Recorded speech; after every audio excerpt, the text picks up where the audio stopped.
If the first responders here didn't have Narcan, if we didn't have Narcan, there would be half a dozen dead people in this facility in a year. And that would do no good for...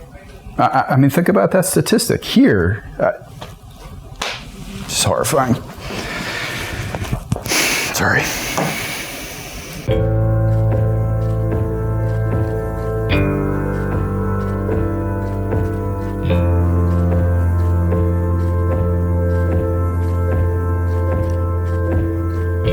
Hampshire County is so diverse. You go from Ware to Belchertown, over to Amherst, over to Northampton, and then you're in these more almost hill towns that are very, very quiet, much more, even more agricultural than Belchertown. It's so varied. What was going on for 20 years in the drug war? You know, what were we doing and how successful were we? Not very successful. There really isn't a set model nationally or on large scale for how police officers to respond to helping people find treatment. We're talking about, you know, incomprehensible demoralization. We're talking about the hopeless of the hopeless, you know, and none of us can help another person alone, but together as a community we can make a difference. The overdose death rate has arisen, and we've seen that it really knows no bounds in terms of economic status, where a person lives in town, their family situations. It's really kind of crossed many borders, if you will. In the past, it's always been, you can either, if there's an arrestable offense, you arrest, or you send somebody to the emergency room. But those aren't really long-lasting treatments, and they're not supporting somebody that needs support, whereas the DART program does encompass that. The DART program was initiated by the City of Northampton Police Department, and it's been very effective in putting a human face on law enforcement. I was in plain clothes, and I told the person, look, I'm just here as a regular person today. I'm not here as a cop, even though I am one, and I'm just here person to person, face to face, to ask you if you're okay and if you need any help. And they took some of the information and they said, hey, you know what, I'm gonna think about it and I'll call you back. And I did get a phone call back. Sitting in front of your child who just woke up from near death, he's got the 1,000-mile stare with pinpoints as pupils. I mean, it was something I will never forget, what his face looked like at that moment. I never expected that DART Recovery Coach would include bereavement. But it does make sense to me now why it needs to be done. I've never hugged a police officer with all his stuff on, and both be in tears.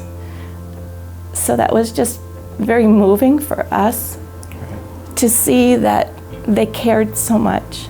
Sometimes it's the family that's actually requesting help, so we look to help both a person with a substance abuse disorder or their family that really doesn't know where to go. It brings the opioid crisis front and center to us in a way that most other national crises don't affect you. I mean, it's right inside of our home. No one would help me. No one would reach out to me. People looked down on me like I was less than them. And your DART officer connected with me, and I still have his cell phone number, and I still call him and check in. So I'm going to talk personally about working with our recovery coach, Susan Daly. I don't think I could have done what I've done without her, because I think that we both learned together how to talk to people. And oftentimes, if somebody's not ready to maybe talk to me as a police officer, they can see, oh, he brought a recovery coach, maybe I can talk to that person. So we'll both leave business cards, and hopefully somebody can reach out to either one of us. Things that we offer people through our DART program, anything from handouts to phone numbers, locations, different recovery coaches, maybe some facilities. Our recovery coach does have Narcan, and we kind of give a little spiel on how to use it safely and make sure you're using, if you do use with somebody for safety. Stigma is really the biggest barrier to a treatment. And for people to reach out and with the DART program, those officers are trying to tear down that stigma. People can think what they want about police officers. You know, I've got a long history of dealing with them. And what I'll tell you is that every single one of those guys is doing the best they can to make a change. Every single one of those guys is doing the best they can to help. you know? And the only question is, do they have an experience in how? So my vision for this program is to be able to offer a model and the tools associated with that model to communities throughout our country. And to be able to have done some of the hard work and learn some of the lessons so that other communities can take this model and bring it back and adapt it in a way that works for them.